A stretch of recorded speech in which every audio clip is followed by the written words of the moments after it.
If someone had told me a year ago that my life would implode because of a buzzing phone on my kitchen counter, I would have laughed. Back then, everything felt solid. I was 32, living in a nice apartment, making great money at a tech company, and dating a woman I thought was the love of my life. But all it took was one moment to expose the illusion I was living in. I met Lauren Williams at a friend's party. I wasn't planning on staying long, but then she walked in. She was confident, funny, and she approached me first. That night, we talked for hours, and before I knew it, we were a couple. The first 6 months were a whirlwind.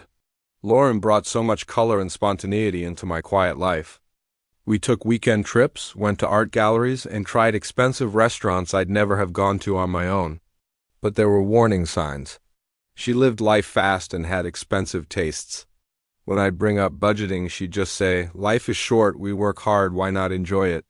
And because I loved her, I let it slide. 8 months into our relationship, everything changed. Lauren called me one night, sobbing. She'd been laid off. Without a second thought, I told her to move in with me. I wanted to help, to be her rock. At first, it felt right. She made my apartment feel like a home. She promised she'd start job hunting right away, and I told her to take her time.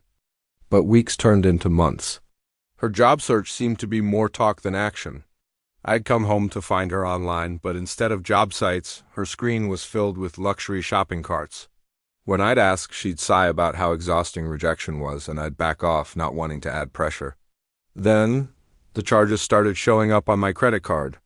When I confronted her, she'd burst into tears, talking about feeling worthless, and I'd end up apologizing. The doubts were growing, but I pushed them down. Soon, she started staying out late for networking events, often texting me in the middle of the night that she was just crashing at a friend's place. I tried to trust her, but it felt more and more like denial. 4 months after she moved in, I came home early. The apartment was quiet, except for the sound of the shower. That's when her phone, sitting on the counter, lit up, over and over. Message previews from names I didn't recognize. "Ryan, can't wait to see you tonight. Travis, last night was unforgettable." My stomach dropped. I didn't need to read the full messages. The truth was right there on the screen. When she came out of the shower, all smiles, getting ready to go out with industry people, I confronted her. I asked who Ryan and Travis were. Her entire demeanor changed. She accused me of violating her privacy, but I told her the messages just popped up. Then a cold smile spread across her face.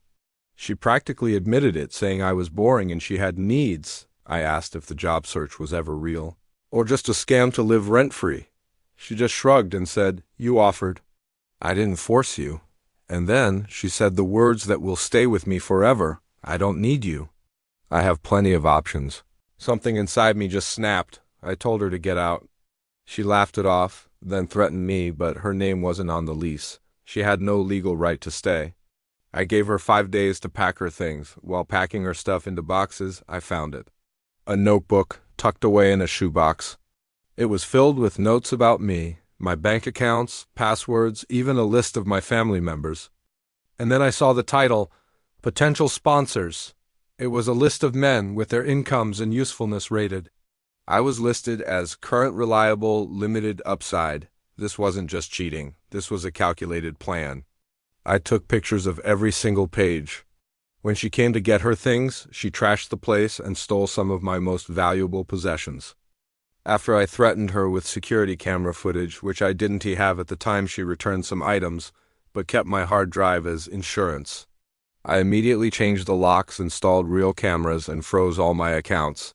She sent threats, a fake lawyer, and even had some guy show up at my door. But I had the evidence, and her games fell apart. She then launched a smear campaign online, but her stories were full of holes.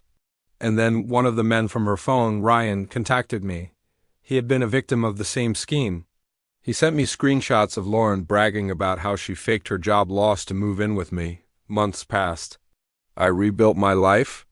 Then one night at 2 a.m., my doorbell camera went off. It was Lauren, drunk, disheveled, and crying. She begged me to let her in, promising she'd changed, she'd go to therapy, she'd do anything. For a split second, I felt a flash of pity. But then I remembered the notebook, the lies, the manipulation. I looked into the camera and told her, "You made your choice, and I've made mine." I told her to never come back. As I watched her walk away for good, I finally felt free. I had taken my life back. Thanks for listening to my story. If you've been through something similar, remember that you are not alone, and taking that first step to protect yourself is the most important one. Follow for more stories about overcoming life's biggest challenges.